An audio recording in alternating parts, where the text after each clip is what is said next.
हाँ चलिए ध्यान से सुनेंगे, आवाज मत करना, रिकॉर्ड हो रहा है। देखिए अगर मैं क्लास 12th की बात करूं, आपके जो क्लास 12 का मैथमेटिक्स है वो 2 पार्ट में है, ठीक है। अगर मैं यहां पर पार्ट 1 की बात कर रहा हूं, ये आपका पार्ट 1 है और इधर मान लो आपका पार्ट 2 है, ठीक है। आपको 2 पार्ट पढ़ना पड़ेगा, है ना। एनसीईआरटी आपको भैया सिलेबस है आपका, एनसीईआरटी बेस्ड है, जो एनसीईआरटी बोला जा रहा है वैसे ही हम करेंगे। लेकिन एनसीईआरटी इसलिए मैं आप लोग को बोल रहा हूं मत लीजिए, मतलब ले तो लीजिए लेकिन सॉल्व मत करिए, क्योंकि रीजन ये है कि बहुत क्वेश्चंस कम है और आपको इस बार अगले साल जैसे अभी 2024 में आपके जो पुराने 12th वाले वो एग्जाम दे रहे हैं, है ना, तो आप भी 2025 में जाके एग्जाम देना है। और एनसीईआरटी पढ़ के भैया कुछ नहीं होने वाला, इतना याद रखना। तो आपको एक्स्ट्रा क्वेश्चन सॉल्व करना पड़ेगा एनी हाउ। जितना ज्यादा से ज्यादा आप क्वेश्चन सॉल्व करेंगे आपका कंसेप्ट उतना ज्यादा क्लियर होगा, है ना। अब मैं आपको बता रहा हूं कौन कौन से टॉपिक और कैसे हम पढ़ेंगे। सबसे पहले तो चैप्टर के नाम लिख लेते हैं भैया। सबसे पहला पार्ट की बात करेंगे तो फर्स्ट पार्ट में सबसे पहला चैप्टर आपका रिलेशन फंक्शंस,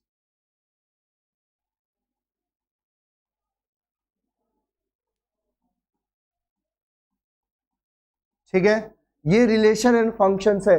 दूसरे चैप्टर की अगर हम बात करते हैं तो दूसरा चैप्टर कौन सा है भैया, तो क्या है, क्या है, inverse trigonometric functions,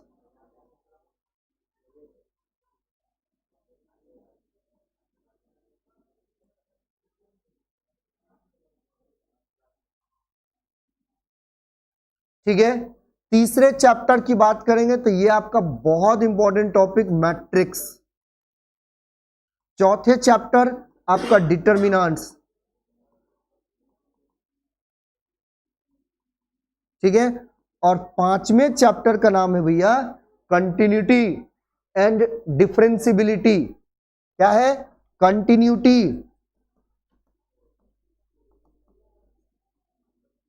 and derivative बोल दे, ठीक है। और 6 नंबर चैप्टर का नाम है, इसमें अगले कंडीशन की बात करेंगे तो ये है एप्लीकेशन ऑफ डेरिवेटिव का, ठीक है। पार्ट 1 है खत्म। पार्ट 1 में आपको ये 6 चैप्टर पढ़ने हैं, है ना। 6 एक्सरसाइज मतलब चैप्टर है आपका। रिलेशन फंक्शंस, आपका inverse trigonometric functions, matrix, determinants, continuity and derivative और एप्लीकेशन ऑफ डेरिवेटिव, ठीक है। इसके बाद आता है आपका पार्ट नंबर 2, ठीक है, जो भैया सबसे पहला 7th नंबर बहुत ही घातक चीज से स्टार्ट होता है जिसका नाम है इंटीग्रेशन, है ना। अगर आपके पास एनसीईआरटी का पुराना वाला बुक होगा, अभी जो रिसेंटली 23-24 का जो बुक है या 22-23 का बुक है उसकी बात नहीं करता हूं मैं। अगर 22-23 का बुक है तो कुछ 7.9 तक ही दिया हुआ एक्सरसाइज।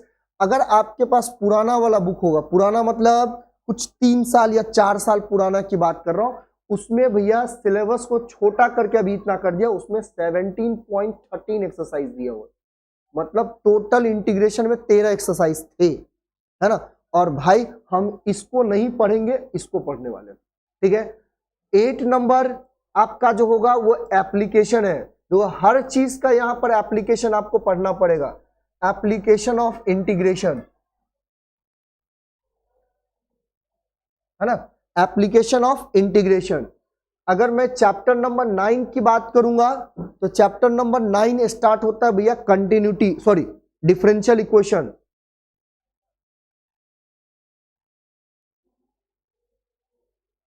Differential equation. अगर मैं अपने हिसाब से बात करूं तो डिफरेंशियल इक्वेशन को भैया हम क्या बोलते पता है, डेरिवेटिव प्लस में इंटीग्रेशन, है ना।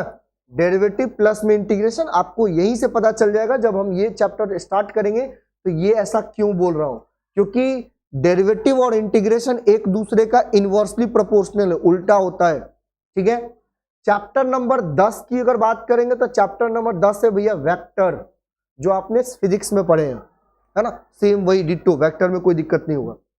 चैप्टर नंबर 11 की बात करेंगे तो इसमें है चैप्टर नंबर 3D, जिसको हम 3 डायमेंशन बोलते हैं। ठीक है, अब ध्यान से सुनना भैया, ये तो कुछ नहीं, इसमें बहुत ज्यादा छांट काट हुआ है। अगर आप पुराने वाले बुक की बात करेंगे तो 11.5 तक का एक्सरसाइज है, और अभी रिसेंटली वाले जो बुक है उसमें 11.3 तक का एक्सरसाइज है। मतलब इसमें से हटा क्या दिया है, तो एक प्लेन वाला चैप्टर है उसको हटा दिया है ना, ये प्लेन वाला चैप्टर है उसको हटा दिया। लेकिन भैया हम पढ़ेंगे ये, हमें प्लेन को भी पढ़ना है। ठीक है, 3D है तो हमें प्लेन को भी पढ़ना है। और चैप्टर नंबर 12 पता है क्या है, क्या है भैया, LPP, लीनियर प्रोग्रामिंग।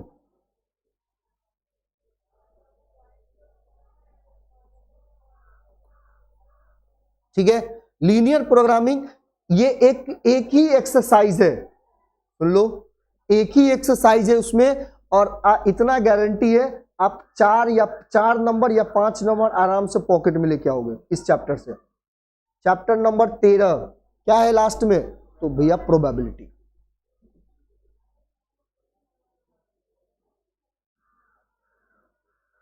है ना, तो प्रोबेबिलिटी। आप देखिए, आपको इतने चैप्टर है, इसमें भी 1 2 3 4 5 6 7, इसमें थोड़ा सा 7 चैप्टर है, और इसमें आपका 6 चैप्टर। मतलब आपको पूरे 1 ईयर के अराउंड, मतलब देखिए जनवरी में ही स्टार्ट हो रहा था, जनवरी फरवरी, आपको पूरा टाइम दे रहा हूं 1 साल का। तो आप 1 साल के अंदर में भैया, मैं अगर बोलूंगा तो RS अग्रवाल, या दूसरा RD शर्मा, या अगर आप और थोड़ा सा लेवल इंक्रीज करेंगे इससे, तो भैया S कुमार का बुक सॉल्व कर लेना। ठीक है, इतने बुक्स हैं जो आप सुन लो, आसान तरीके से आपको बताया जाएगा। इस सारे बुक से आपको बहुत अच्छा कंसेप्ट मिलेगा। कंसेप्ट भैया बहुत सारे ऐसे होते हैं कि डायरेक्ट आपको बताया नहीं जाएगा, वो क्वेश्चन से ही पता चलेगा, है ना। अब थोड़ा सा इसमें हम रीजन बात करते हैं, सबको मन में होगा सर कैलकुलस कौन सा है, कैलकुलस कौन सा है ना। चलिए देखिए ध्यान से, अब मैं आपको थोड़ा सा इसके चैप्टर को तो नाम लिख दिया भैया, ये रिलेशन फंक्शन आपने पढ़े होंगे। आपका कैलकुलस ये देख रहे हैं, ये कैलकुलस है। चैप्टर नंबर 5 से लेके चैप्टर नंबर 9 तक पूरा का पूरा आपका कैलकुलस है। ये दोनों अलजेब्रा में कहलाता है ना। जनरली वेक्टर भी आपका अलजेब्रा का ही पार्ट है, ये भी अलजेब्रा का ही पार्ट है। ये अलग अलग, इसमें ग्राफ के बारे में हम पढ़ते हैं, ये प्रोबेबिलिटी आपको पता है। ठीक है, अगर देखिए वेटेज की बात कर ले तो पूरे 12th में आपका जो वेटेज रहेगा, मोस्टली आप देख रहे हैं चैप्टर कैलकुलस का ज्यादा है, तो वेटेज वहीं से ज्यादा होगा, फैक्ट है। लेकिन भैया अगर जो पैटर्न अभी जो अप्लाई किया गया है, अगर आप लोगों का किस्मत अच्छा रहा, तो मैं इतना गारंटी देता हूं, इस 13 में से सिर्फ 4 एक्सरसाइज, सिर्फ 4 आपने अच्छे से कर लिए तो 100 आराम से आ जाते हैं। 13 पढ़ने की भी जरूरत नहीं, लेकिन पैटर्न आपका जो अभी ले रहा है वैसा ही होना चाहिए। तब जब आप क्वेश्चंस पेपर देखेंगे प्रीवियस ईयर्स का, अभी आपको टाइम है उस चीज में, तब आपको पता चलेगा अरे हाँ, क्योंकि भैया आप देखो ध्यान से, मैं अभी एनालाइज कर देता हूं। आपको पता है ना 35 क्वेश्चंस करने ऑब्जेक्टिव में, जिसमें दिए रहते हैं 70 क्वेश्चंस, मतलब सीधा आधा करना है। 70 में से आपको कितना करना है, 35। ठीक है, इसके बाद भैया 3 नंबर वाले क्वेश्चंस रहते हैं, करने रहते 15 ही, कितना 15, तो कितना हो गया 15 तिया 45, और दिए कितने रहेंगे आपको क्वेश्चन, तो 30, मतलब इसका भी आधा करना है। ठीक है, तो 15 तिया 45 और 70 कितना हो गया रे, ज्यादा हो नहीं 35, 35 और 45 कितना हो गया, 80 हो गया। अब ध्यान से सुनना, 5 नंबर के क्वेश्चंस आपको करने रहते हैं 4, लेकिन दिए कितने रहते हैं 8, है ना। तो आप देख रहे हैं हर क्वेश्चंस में आपको डबल का ये दिया है, और आपको जब बताया जाएगा तो आप ध्यान से देखना भैया, इस 35 क्वेश्चंस में से मैक्सिमम 25 से 20 क्वेश्चंस तो मैट्रिक्स से ही रहते हैं, है ना। 25 से 30 क्वेश्चन तो आपको कहाँ गया, डेरिवेटिव से ही रहता है, और 25 से 30 क्वेश्चन तो आपको इंटीग्रेशन से ही रहता है। क्या अगर ये और ये पढ़ ले तो ऑब्जेक्टिव 35 नहीं आ जाएगा, पूरा पढ़ने की जरूरत नहीं पड़ेगी, है ना। तो आपको एनालाइज होगा उस टाइम पे। अब छोड़िए ये सब चीज, बात अभी आपको कर देंगे तो भैया पता चले कोई पढ़ेगा ही नहीं। हाँ और क्या, चलिए। हाँ सर, हाँ लिया जाता है, बिल्कुल करवाएंगे, क्यों नहीं करवाएंगे भैया, आप आइए तो लेके आइए ना। अब चलिए, अब भैया अब रही बात कि सर आप क्या क्या पढ़ाएंगे, कैसे पढ़ाएंगे। देखिए मेरा गाड़ी भैया प्लेटफॉर्म नंबर 3 से स्टार्ट होगा, 4 पे पहुंचेगा, ठीक है। प्लेटफॉर्म नंबर 3 से स्टार्ट होके 4 पर पहुंचता है, ठीक है। सुन लो भैया, प्लेटफॉर्म नंबर 1 मतलब गाड़ी प्लेटफॉर्म नंबर 3 से स्टार्ट होकर 4 पे पहुंचेगा, फिर यू टर्न मार के इनवर्स ट्रिग्नोमेट्रिक फंक्शंस पे आता है, ठीक है। इसके बाद चलता है भैया डायरेक्ट कंटिन्यूटी के ऊपर। देन इसके बाद आपका सीक्वेंस में पूरा स्टेशन को कवर करते हुए आते हैं हम।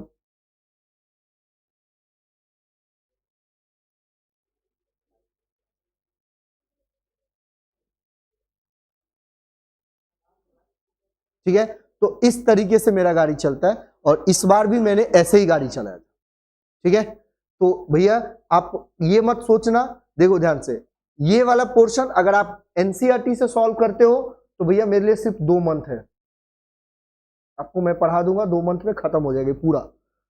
इसकी बात कर रहा हूं तो आप हार्डली ये 2 मंथ, ये 3 मंथ, मतलब टोटल मिला के 5 मंथ में आपका खत्म हो जाएगा सिलेबस। लेकिन फिर भी मैं आपको एक आश्वासन दे रहा हूं जो हर साल देता हूं, अक्टूबर 31 हम मैथ्स सिर्फ टेस्ट सीरीज खेलेंगे, है ना। और भैया हमें सॉल्व करना है, एनसीईआरटी नहीं सॉल्व करना है, हमें सॉल्व करना है आरएस अग्रवाल, है ना, हमें सॉल्व करना है आरडी शर्मा, और हमें सॉल्व करना है एस कुमार जी का बुक, ठीक है। तो आपसे रिक्वेस्ट है, आप भैया अगर देखो 11th क्लास में आपने जितना फांकी मार दिए, जो भी मार दिए, उससे हमें कोई मतलब नहीं है अब, ठीक है। आपको कुछ कुछ ऐसे पोर्शन है जो 11th का आप देखो कहां पर यूज होगा भैया। तो सबसे पहला देख लो चैप्टर नंबर 2 में ही आपका पूरा का पूरा ट्रिग्नोमेट्री यूज होगा, है ना। इसके अलावा आपको ज्यादा से ज्यादा प्रोबेबिलिटी में थोड़ा हेल्प मिलेगा, अदर तो लिमिट एंड डेरिवेटिव तो थोड़ा तो है, लेकिन यहां पर हम वही बेसिक से पढ़ेंगे, लिमिट एंड डेरिवेटिव जो हमने क्लास 11th में पढ़े, ठीक है। तो इसके लिए बेफिक्र रहिए। हाँ बस इतना है भैया, आप इसको मुझे टाइम मत दीजिएगा कि फिर से आप ट्रिग्नोमेट्री पढ़ाओ। तो भैया अगर बेसिक स्टार्ट कर दो तो 10th 11th पूरा लेके चलना पड़ता है ना। तो 3 से 4 क्लास इसी खा लेते हैं, तो आपको रिपीट भी करवाया हो ऐसा नहीं है। मुझे ऐसा लग रहा है कि मैंने 11th क्लास में 3 बार ट्रिग्नोमेट्री पढ़ा चुका हूं, 3 बार, 1 बार 2 बार नहीं, 3 बार। तो आपको इस तरीके से आपको पैटर्न रहेगा भैया। तो स्टार्ट होगा आपका मैट्रिक्स। यहां तक में किसी को कोई डाउट है, यहां तक में किसी का कोई डाउट है ना। तो भैया हम अपनी गाड़ी को प्लेटफॉर्म नंबर 3 से स्टार्ट कर रहे हैं और हेडिंग डालेंगे मैट्रिक्स। चलिए हेडिंग डाल लीजिए मैट्रिक्स।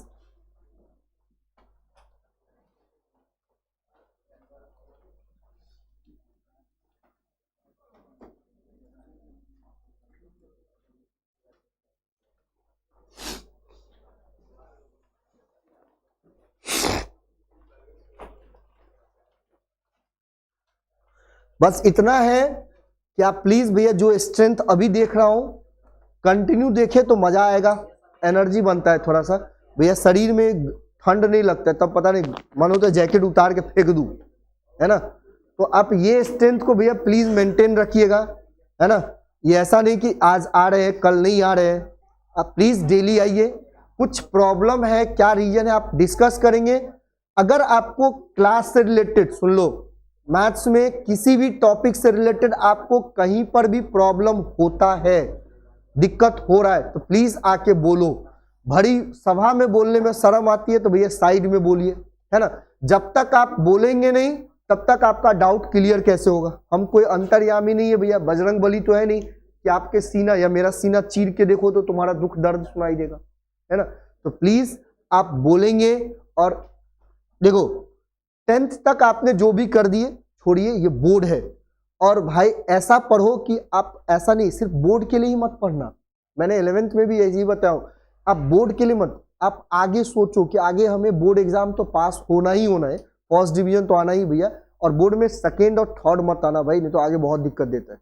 आना है तो फर्स्ट डिवीजन आइए, आगे पूरा रास्ता क्लियर है। जैसे ही सेकेंड आ गए तो आपके लिए बहुत दरवाजे बंद हो जाते थे, सेकेंड डिवीजन आते ही आपका दरवाजा बंद हो जाता है, बहुते सारे, आपको धीरे धीरे रियलाइज होगा इस चीज के बारे में, है ना। तो आप कोशिश करेंगे और मेहनत भी ऐसे ही करेंगे। देखो बहुत टाइम है, मैं आपको ये नहीं बोल रहा हूँ हमेशा मैथ्स लेके बैठिए, फिजिक्स या केमिस्ट्री लेके बैठिए, ये एक टाइम टेबल बना लो, 1 घंटा में पढ़ना है ना।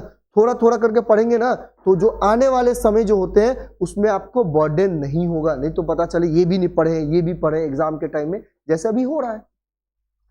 लेकिन क्या पता है, हम बोल रहे हैं, आप इधर से सुन रहे होंगे, इधर वाले कान से निकाल रहे होंगे, है ना, तो यही चीज है।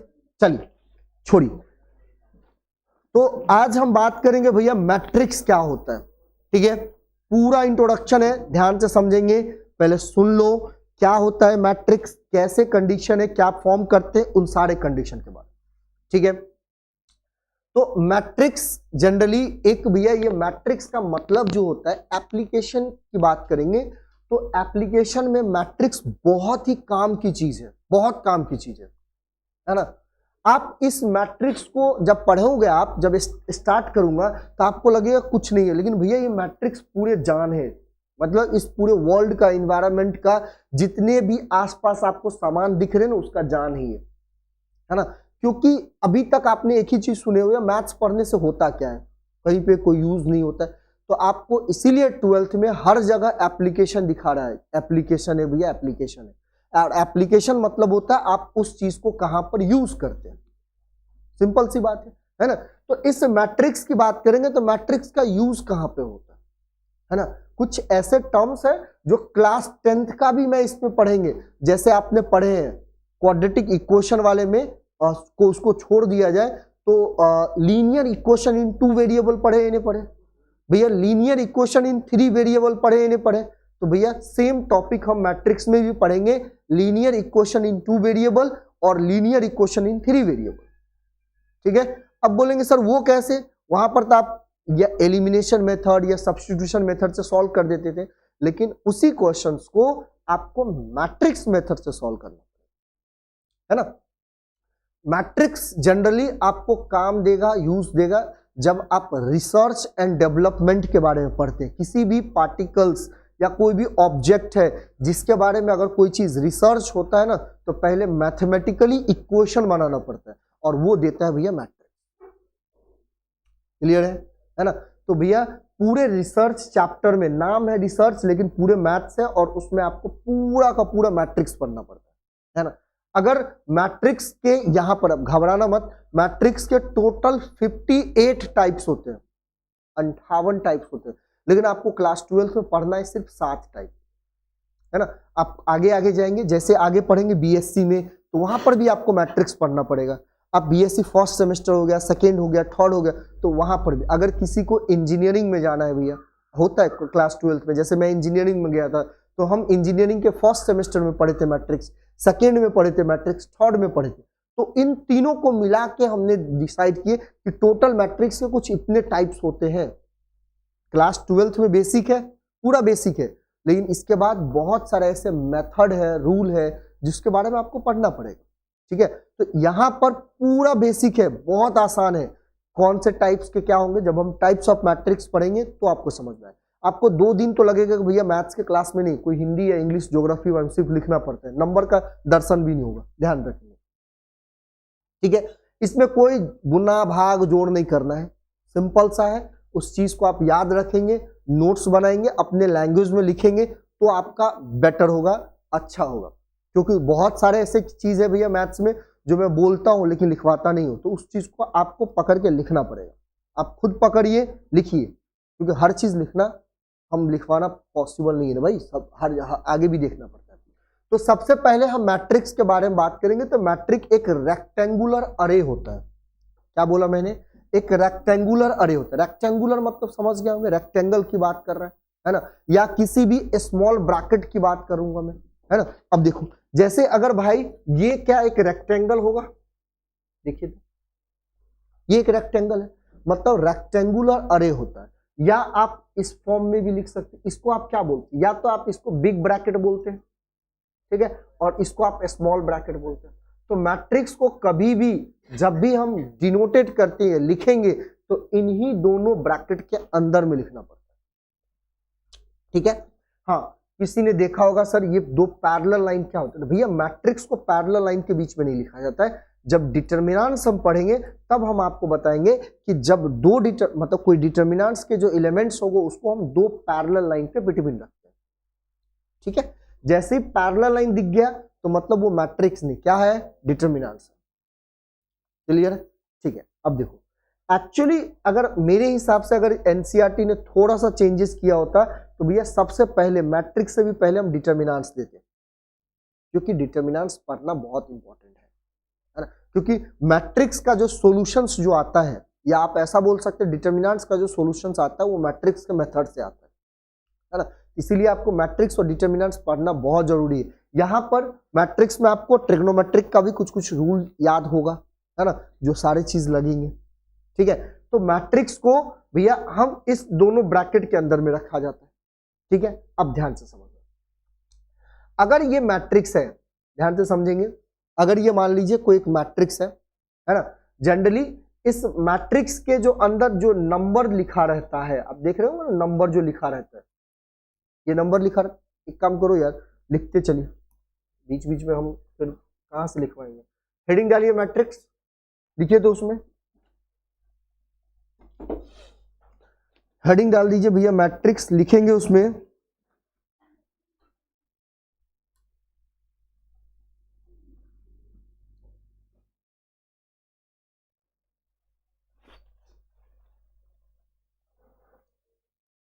लिखिए दो, a matrix is an order,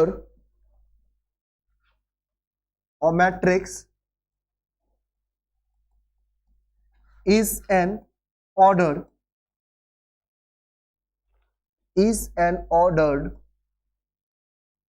है ना, rectangular array,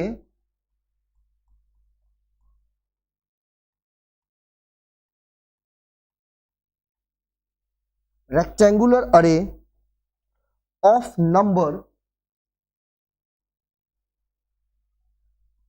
of number or function, of number or function, or function, such an array, such an array is enclosed by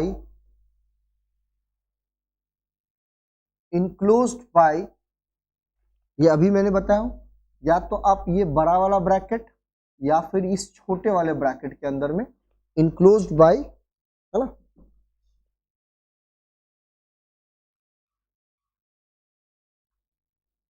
ठीक है।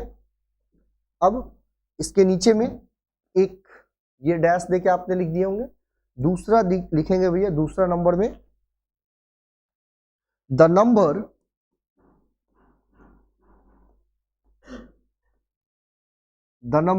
अब नंबर में भैया आपका रियल भी हो सकता है और कॉम्प्लेक्स भी हो सकता है, कुछ भी हो सकता है।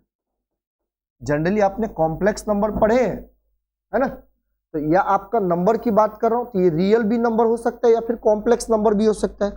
द नंबर रियल और कॉम्प्लेक्स और फंक्शन आर कॉल्ड एज क्या बोलते हैं, एलिमेंट। क्या बोलते हैं इसको, एलिमेंट। मतलब जो भी मैट्रिक्स में आपका नंबर रहेगा या फंक्शंस रहेगा उसको आप क्या बोलेंगे, एलिमेंट बोलेंगे,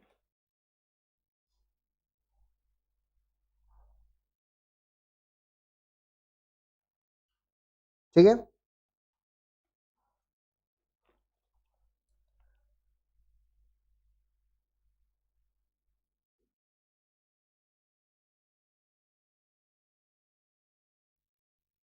ठीक है। नेक्स्ट पॉइंट लिखें भैया, matrix is represented by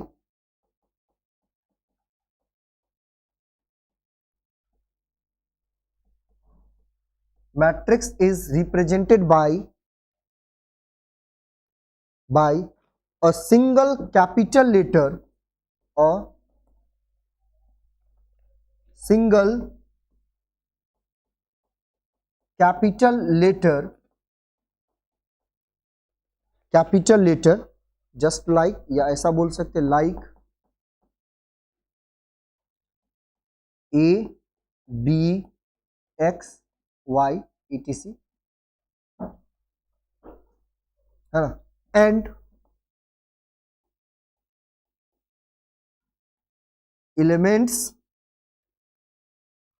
of a matrix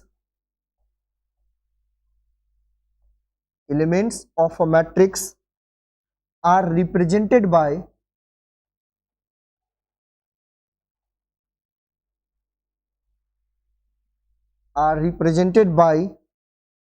the small letter.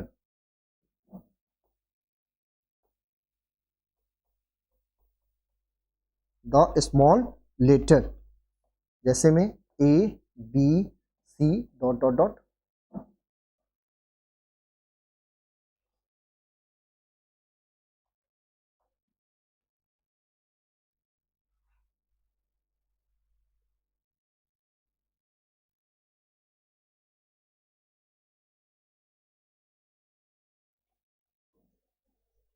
ठीक है, यहां तक क्लियर है। अब 2 लाइन और लिखेंगे, फिर समझेंगे इस सब पूरे बात को। ये 2 लाइन और लिखेंगे, फिर जितने भी टर्म्स लिखे हैं सबको एक एक करके समझेंगे, क्योंकि देखो अगर आपने इस सारे चीज को समझ गए तो मैट्रिक्स आपके लिए कुछ नहीं है फिर, है ना, बाद में और आसान हो जाएगा। इसके बाद अगर हम बात करेंगे भैया मैट्रिक्स हॉरिजॉन्टल कंपोनेंट,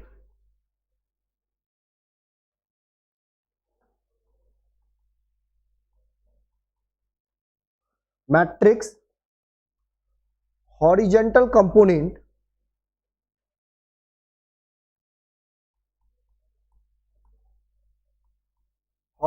कंपोनेंट या आप बोल सकते हैं horizontal line are called row of matrix, ठीक है। और नेक्स्ट हो जाएगा भैया मैट्रिक्स वर्टिकल कंपोनेंट, या आप बोल सकते हैं line, vertical line are called column, COLOUMN, column of matrix, ठीक है। चल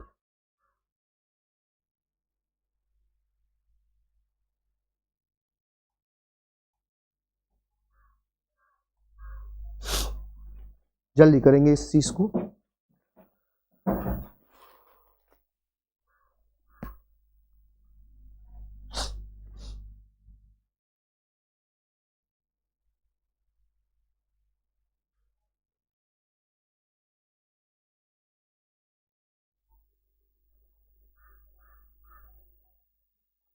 बाप रे बाप, बहुते कम स्टूडेंट, इसमें तो होता भी नहीं रे, 40 गो है।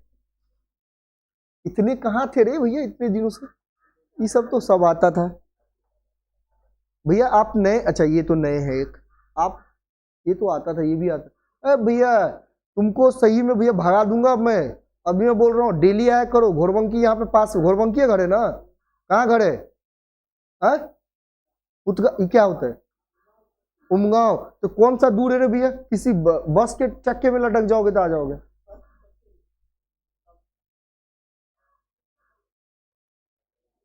कहाँ रहते हो भाई? हाँ तुम भाई नए हैं, डेली आइए, है ना, 1 दिन से 2 दिन से नहीं होगा। अगर आप क्लास छोड़ेंगे तो प्रॉब्लम देगा, मैं अभी बोल रहा हूं। देखो ये सब चीज में क्या है, सीक्वेंस लगता है। आप एक चीज पढ़ लिए, दूसरा एक दिन गैप मार दिए तो फिर दिक्कत देगा आपको, है ना। इसीलिए बोल रहा हूं भाई। और अभी रिसेंटली 3 से 4 मंथ, ये बाद में जितना एंजॉय करना, 3 से 4 मंथ जो मेन टॉपिक है वो पढ़ लो, फिर बाद में जितना करना करते जाओ। और भैया इस पूरे मैथ्स को सॉल्व करने में अगर आप लोगों ने अच्छे से भैया मेंटेन रखे, तो मैं इतना बोल रहा हूं, ये मैथ्स आपका अगस्त से पहले खत्म हो जाएगा, ठीक है। चलिए, क्योंकि जनवरी में स्टार्ट कर रहे हैं, पिछले वाले बैच को हमने 15 मार्च से स्टार्ट किए थे, तब जाके अक्टूबर में खत्म किए थे, अभी तो जनवरी में ही है ना। तो आप ध्यान से इस चीज को आप ध्यान में रखेंगे, आपको पूरा चीज मिलेगा, टेंशन मत लो, A to Z questions answer सब कुछ। चलिए भैया ध्यान से सुनना, सबसे पहला कंडीशन मैंने अब यहां पर क्या बोला हूं, ध्यान से समझेंगे। देखो मैंने आपको पहले भी बता दिया हूं कि मैट्रिक्स जो भैया एक रेक्टेंगुलर अरे होता है ना, सुन ले बातें नहीं, जिसको हम या तो इस बिग ब्रैकेट या इस स्मॉल ब्रैकेट में रखते हैं, है ना, इनक्लोज्ड, ठीक है। अब जो भी नंबर होगा, मतलब इसके अंदर जो भी नंबर होगा, इसको हम क्या बोलते हैं भैया, एलिमेंट्स बोलते हैं। अब नंबर ही नहीं हो सकता है, नंबर में मतलब रियल नंबर भी हो सकता है, आपका कॉम्प्लेक्स नंबर भी हो सकता है, या किसी भी टाइप का कोई फंक्शंस भी हो सकता है। जनरली आपको मिलेगा फंक्शंस, ट्रिग्नोमेट्रिक फंक्शंस मिलेगा, लॉग वाले फंक्शंस मिलेगा, एक्सपोनेंशियल वाले फंक्शंस मिलेगा, है ना। तो ये फंक्शंस भी हो सकता है। जो एलिमेंट्स है या तो नंबर कहलाएगा या तो फंक्शंस कहलाएगा, है ना। जब भी आप होल मैट्रिक्स, मतलब पूरे मैट्रिक्स को जब भी आप रिप्रेजेंट करेंगे, क्लियर, जब भी आप होल मैट्रिक्स को रिप्रेजेंट करेंगे तो भैया जस्ट लाइक वो ब्यूटीफुल नहीं भैया, जस्ट लाइक ए बी, मतलब capital A capital B X Y Z से आप क्या करते हैं, उसको रिप्रेजेंट करते हैं। क्लियर यहां तक, मतलब इतना याद रखना कि हमें होल मैट्रिक्स को रिप्रेजेंट करना है तो इंग्लिश अल्फाबेट का कोई भी लेटर चलेगा, लेकिन वो लेटर कैसा होना चाहिए, कैपिटल, है ना। जैसे ही आपने उस लेटर को स्मॉल कर दिए तो फिर वो भी क्या हो जाएगा, एलिमेंट्स हो जाएगा। अगर कैपिटल लेटर है तब आपको पता, हाँ ये मैट्रिक्स को डिनोटेड है ना। और स्मॉल लेटर से क्या चीज को डिनोटेड करते हैं, तो एलिमेंट्स को डिनोटेड करते हैं, ठीक है। अच्छा देखो ध्यान से, दूसरा कंडीशन है भैया, अब ये आपको थोड़ा सा चौंकाएगा कि ये हॉरिजॉन्टल कंपोनेंट क्या है, अभी जस्ट देखेंगे। जिसको हॉरिजॉन्टल कंपोनेंट को हम बोलते हैं रो, ठीक है, और जो वर्टिकल कंपोनेंट होगा इसको हम बोलते हैं भैया कॉलम। क्लियर है यहां तक में किसी को कोई दिक्कत है, इन दोनों को छोड़ के बोलिए, इसमें कोई दिक्कत है किसी को, नहीं ना। ये ऊपर वाला भैया क्लियर है, अभी कोई दिक्कत है। चलिए अब ध्यान से समझेंगे भैया, ध्यान से ध्यान से समझना।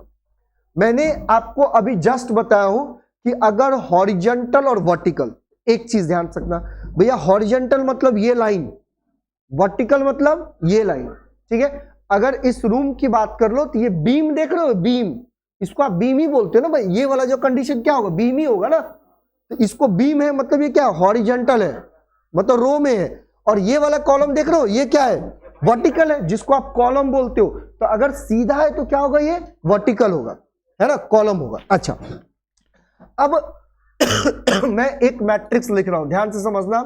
जैसे 1 है, 2 है, -1 है, 0 4 5 दिया हुआ है, 6 8 9 है भैया, ये एक मैट्रिक्स लिखा हूं, ठीक है। अब अगर ध्यान से समझना, इस मैट्रिक्स को मुझे रिप्रेजेंट करना है तो याद होगा मैं कोई भी एक कैपिटल लेटर से रिप्रेजेंट करूंगा। मतलब ए क्या बता रहा है, इस मैट्रिक्स को बता रहा है। ए कैसा लिखा हुआ है, कैपिटल लेटर में लिखा है ना, किस चीज को बता रहा है, इस होल मैट्रिक्स को बता रहा है। क्लियर है यहां तक। अच्छा भैया एलिमेंट क्या है, तो ये देख रहे हो 1 0 6 2 4 8 -1 5 9, यही सब क्या है, आपका एलिमेंट्स है। क्या है ये, एलिमेंट्स है। याद रखना, मतलब मैट्रिक्स के अंदर में जो भी नंबर होगा या फंक्शंस होगा वो आपको क्या कहलाएगा, एलिमेंट्स कहलाएगा, है ना। तो ये जो 1 0 6 2 4 8 ये जितने भी है नंबर, वो सब क्या होंगे, एलिमेंट्स होगा। और आपको इसको रिप्रेजेंट कैसे किया आपने, कैपिटल लेटर से, ठीक है। अब ध्यान से समझना भैया, अब देखो भाई ये देख रहे हो 1 0 6 एक रो में है, मतलब एक वर्टिकल सॉरी हॉरिजॉन्टल लाइन में है ना। इसके बाद 2 4 8 ये भी एक है ना, और ये भी एक हॉरिजॉन्टल।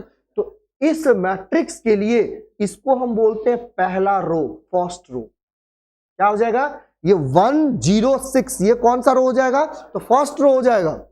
देन इसके बाद 248 ये कौन सा रो हो जाएगा भैया, सेकेंड रो हो जाएगा। और ये -159 ये कौन सा रो होगा, थर्ड रो होगा। क्लियर है, यहां तक रो समझ गए। रो देखिए ना कैसे पता करना है, मतलब जो भैया इस लाइन में होगा ऐसे सोया हुआ उसको क्या बोलेंगे, रो बोलेंगे। वर्टिकल मतलब ऐसे। चलिए देखिए क्या ये 1 2 -1 ये पहला कॉलम, क्लियर, ये भैया आपका दूसरा कॉलम, और ये क्या हो जाएगा, ये वाला लाइन ये आपका तीसरा कॉलम। तो क्लियर है यहां तक, रो पहचान लिए कैसे निकालते हैं और कॉलम पहचान लिए। आपसे पूछा जाता है कि जनरली अगर कोई भी मैट्रिक्स आपको दिया है और उसमें आपसे पूछा जाएगा भैया उस मैट्रिक्स में नंबर ऑफ रो कितने हैं या नंबर ऑफ कॉलम्स कितने हैं, तो अगर आप इस मैट्रिक्स की बात कर रहे हो तो यहां पर नंबर ऑफ रो 1 ये 2 हो जाएगा और ये कितना होगा, 3 होगा। मतलब इस मैट्रिक्स में नंबर ऑफ रो कितने, तो 3, और नंबर ऑफ कॉलम्स की बात कर रहे हैं तो ये देखो 1 ये 2 और ये कितना होगा, 3, मतलब नंबर ऑफ कॉलम्स कितने हैं, 3 है। ठीक है, अभी देखो ऑर्डर क्या होता है बात की बात है, अभी फिलहाल रो और मैट्रिक्स कॉलम की बात कर रहे हैं। क्लियर है यहां तक, इसमें कोई दिक्कत नहीं ना। अच्छा चलिए एक और एग्जांपल के रूप में ले लेते भैया। मान लो कि अगर कोई एक बी मैट्रिक्स है हमारे पास और यहां पर दिया 2 -1 2 0 2 3 दिया हुआ है, 1 -2 और 3 है, 4 -5 और 6 दिया हुआ है। अब इसमें अगर मैं बात करूं तो नंबर ऑफ रो कितना होगा और नंबर ऑफ कॉलम कितना होगा, पक्का रो कितने, 3। आप देख रहे होंगे ये वाला रो है R1 होगा और ये कितना होगा, R2 होगा और ये क्या होगा, R3। मतलब नंबर ऑफ रो कितना हो गया, 3 हो गया। देखिए ध्यान से सुन लो, तो अगर मैं नंबर ऑफ रो की बात करूंगा तो कितना है भैया, 3 है। एक फॉर्मूला यहां से भी निकलता है, ध्यान से देखना। दूसरी कंडीशन, अगर मैं ये आपका कॉलम C1, ये आपका C2, ये आपका C3 और ये क्या होगा भैया, C4, मतलब C1 C2 C3 और C4 ये क्या है, कॉलम है ना। तो ये नंबर ऑफ रो आपके 3 है और नंबर ऑफ कॉलम कितने हैं भैया, 4। नंबर ऑफ कॉलम कितने हैं, 4। अच्छा, कभी भी आपसे कोई पूछ, हाँ कोई जरूरत है, सुन लो, हाँ क्यों नहीं भैया, ये भी एक मैट्रिक्स है जिसमें नंबर ऑफ रो 1 है और कॉलम 1 है। देखिए ना, इधर से जोड़ेंगे तो R1 होगा और इधर से जोड़ेंगे तो R2 होगा, सॉरी C1 होगा। तो इसको बोलते हैं, पढ़ेंगे भैया, ऑर्डर के बारे में अभी नहीं पढ़े, आपको जो बता रहा हूं उतना ध्यान रखना। हम आपको स्टार्टिंग से बता रहे हैं, इतना बेसिक ध्यान से सुनो ना भैया, ध्यान से सुनिए। अब जैसे इन्होंने पूछा इनफाइनाइट नंबर हो सकता है, कभी कभी क्वेश्चंस में ये भी दे देगा भैया, कैसा रहता है क्वेश्चंस वो भी मैं आपको बता देता हूं किस तरीके से रहेगा भैया। बहुत इसमें देखो आपको हंसा के खिला के पढ़ाऊंगा, बीच बीच में हंसी भी दिलाऊंगा, इसलिए क्योंकि आप कंफ्यूज ना हो, क्योंकि अभी तो कुछ नहीं, मोर अभी आने वाला है भाई, धीरे धीरे मोर आएगा, है ना। इंटरेस्टिंग तो अभी बाकी है, ये तो कुछ नहीं भैया, ये खिलौना है, झुनझुना ऐसे झुला रहे हो, है ना। अभी तबला बजाना बाकी है, वो बजाने में मजा आता है। चलिए देखिए, नंबर ऑफ रो कितना, 3 और नंबर ऑफ रो कॉलम कितना, 4। तो अगर आपसे बोला जाए कि भैया इस मैट्रिक्स में टोटल नंबर ऑफ एलिमेंट्स कितना है, तो क्या काउंट करोगे, क्या करना है, तो फॉर्मूला आ जाता है भैया कि अगर मुझे किसी मैट्रिक्स का टोटल नंबर ऑफ, ध्यान से समझना भैया, अगर किसी भी मैट्रिक्स का आपको टोटल नंबर ऑफ एलिमेंट्स पूछा जा रहा है, क्या पूछा जा रहा है, एलिमेंट्स आपसे पूछा जा रहा है, इसका फॉर्मूला हो जाता है, आप क्या करोगे, नंबर ऑफ रो को मल्टीप्लाई कर दोगे नंबर ऑफ कॉलम के साथ। क्या कर दोगे, नंबर ऑफ रो को मल्टीप्लाई कर दोगे नंबर ऑफ कॉलम के साथ। तो इससे आपको क्या निकल जाएगा, इस जो भी मैट्रिक्स है उस मैट्रिक्स का टोटल नंबर ऑफ एलिमेंट्स निकल जाएगा। जैसे अब देखिए यहां पर नंबर ऑफ कॉलम आपका रो 3 है और यहां पर कॉलम कितने हैं, 3 है। तो अगर मैं इन दोनों को मल्टीप्लाई करूंगा 9, आप काउंट कर लो 9 एलिमेंट्स है। इसमें भैया आपको यहां पर 3 दिया हुआ है और यहां पर 4 है, इन दोनों को मल्टीप्लाई करोगे 12, काउंट कीजिए 12 एलिमेंट्स है। समझ में आया ना। तो ये कंडीशन जल्दी छापेंगे नीचे में फटाफट इसको।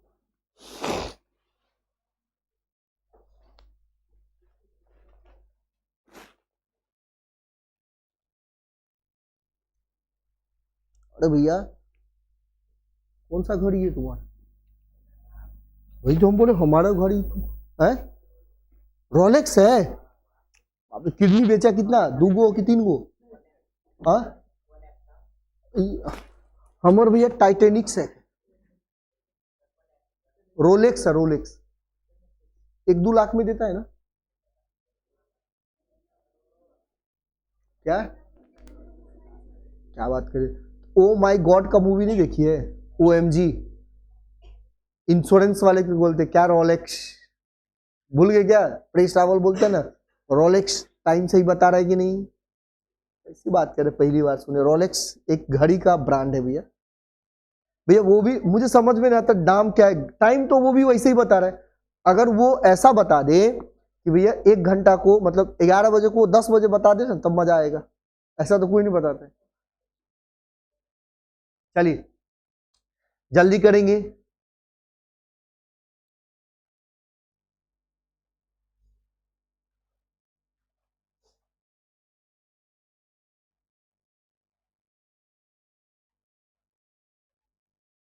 अरे क्लियर है क्या?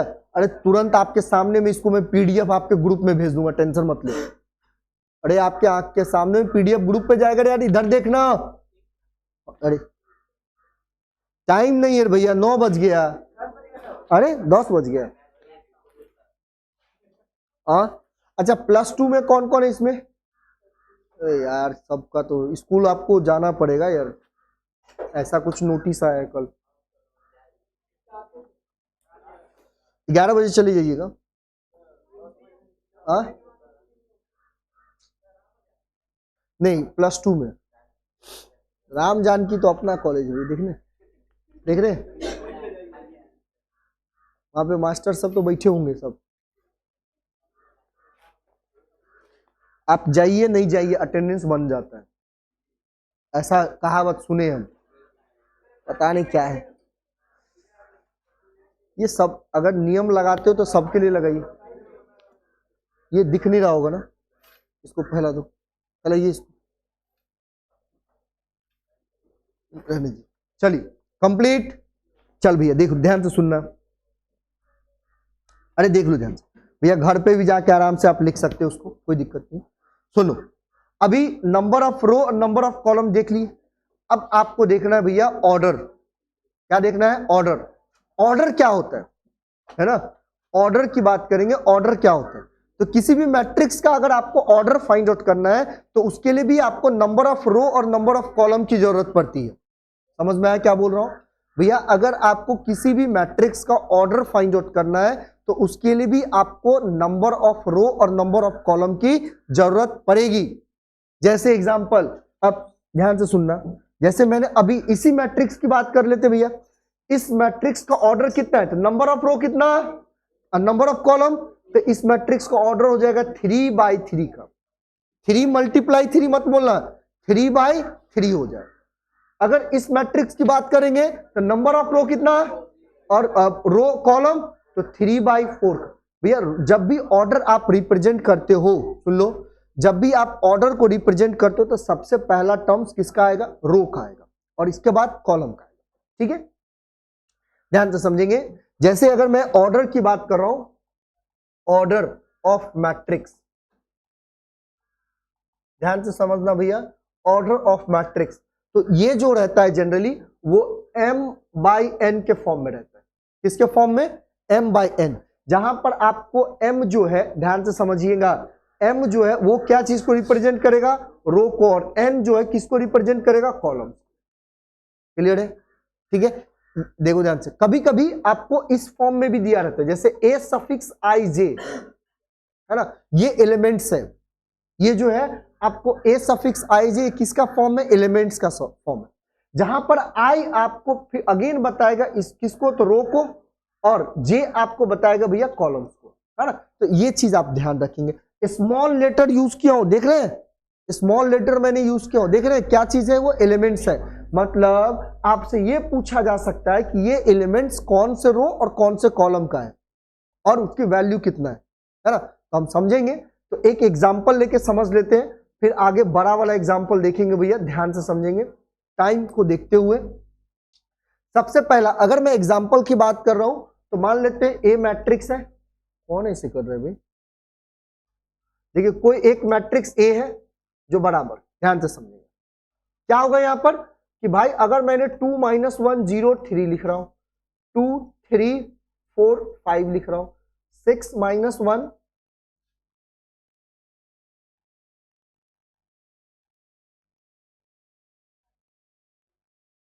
ठीक है, कर सकता हूं ऐसा।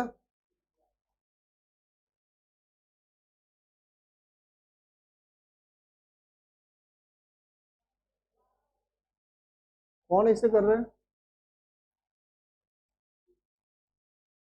ठीक है। अच्छा अब ध्यान से सुनना, सबसे पहले इस मैट्रिक्स का आपको ऑर्डर निकालना है। क्या निकालना है, ऑर्डर निकालना है, ध्यान से समझना, ध्यान से समझेंगे भैया। इस मैट्रिक्स का ऑर्डर निकालने के लिए आपको पहले रो को कन्वर्ट, मतलब R1 हो जाएगा, ये R2 और R3, मतलब नंबर ऑफ रो कितना है भैया, 3 है। और कॉलम देख लो, एक मतलब C1, ये C2 और ये C3 और ये क्या होगा C4। मतलब अगर मैं ऑर्डर की बात करूंगा तो 3 बाई कितना है 4 का ऑर्डर हमेशा इस मैट्रिक्स के कॉर्नर पे लिखेंगे, है ना। 3 बाई क्या होगा 4 होगा इस मैट्रिक्स का ऑर्डर। अच्छा अगर आपसे कोई पूछ दे यहां पर कि भैया आपको एक एलिमेंट्स निकालना है, जैसे A12 निकालना है ना, इसी मैट्रिक्स में से A12 निकालना है, ये कौन सा है, तो ध्यान से समझना। जैसे मैंने 1 2 बोला, इसका मतलब ये पहला वाला किसको रिप्रेजेंट कर रहा है और ये दूसरा वाला, पक्का। इसका मतलब क्या है, हमें वैसा एलिमेंट्स चाहिए जो फर्स्ट रो सेकेंड कॉलम में। कौन सा एलिमेंट चाहिए, फर्स्ट रो सेकेंड कॉलम। तो भैया फर्स्ट रो तो यही है हमारा, देखिए एक लाइन ड्रॉ कर देंगे, और सेकेंड कॉलम क्या है, यही है। तो जिस नंबर पे कटेगा वही होगा, मतलब -1 होगा। क्लियर है, मतलब देखिए ये फर्स्ट रो है, first row first row first row. अगर मैं इसको first column second column third column fourth column बोल सकता हूं, तो ये मतलब first row second column.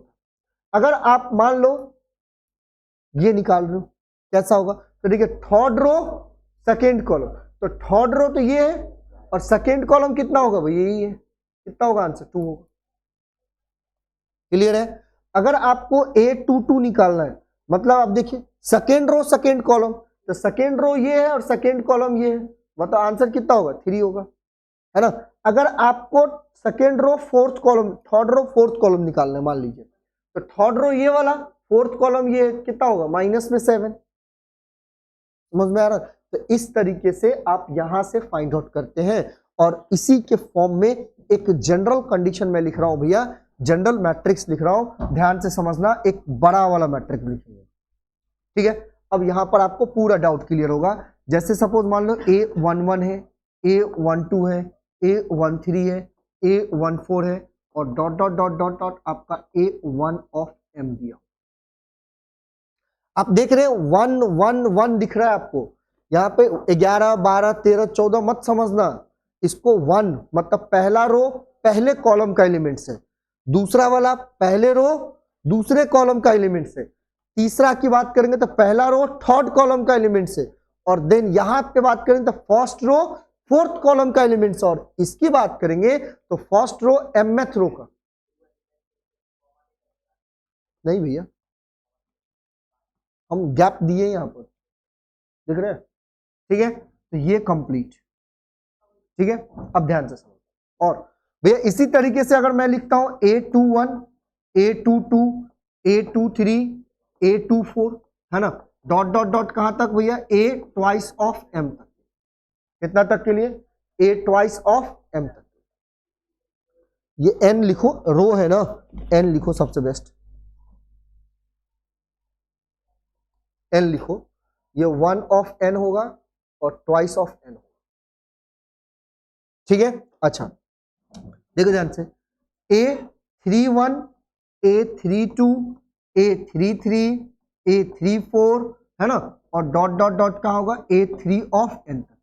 Same उसी तरीके से भैया अगर मैं यहां पर भी निकालता हूं तो AM ऑफ 1 मतलब mth रो, देन यहां पर भी अगर हम बात करेंगे तो AMth ऑफ 2, है ना, देन यहां पर भी बात करेंगे तो AMth ऑफ 3, और देन यहां पर भी अगर बात करेंगे तो AMth ऑफ 4, और देन यहां पर भी बात करें तो ए mth ऑफ कितना होगा, n होगा या नहीं होगा। देखिए अगर मैं इस मैट्रिक्स में, ये जो मैट्रिक्स बड़ा वाला जो मैट्रिक्स आपको मैंने बताया हूं, इसमें अगर आप ध्यान से देखेंगे, इस होल मैट्रिक्स में अगर आप ध्यान से देखेंगे तो भैया इसमें नंबर ऑफ रो जो है आपका, नंबर ऑफ रो कहां तक दिया, mth तक दिया।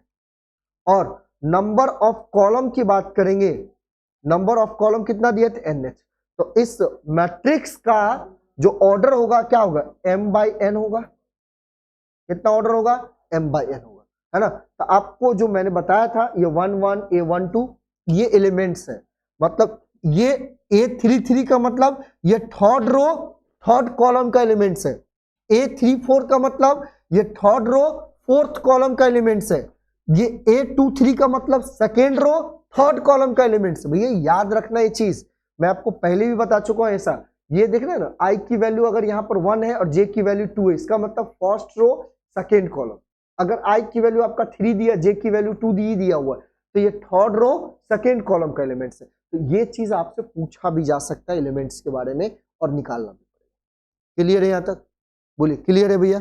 चलिए आज का क्लास यहां तक डन, फिर आगे कल चलेंगे भैया टाइप्स ऑफ मैट्रिक्स। सुन लो ध्यान से।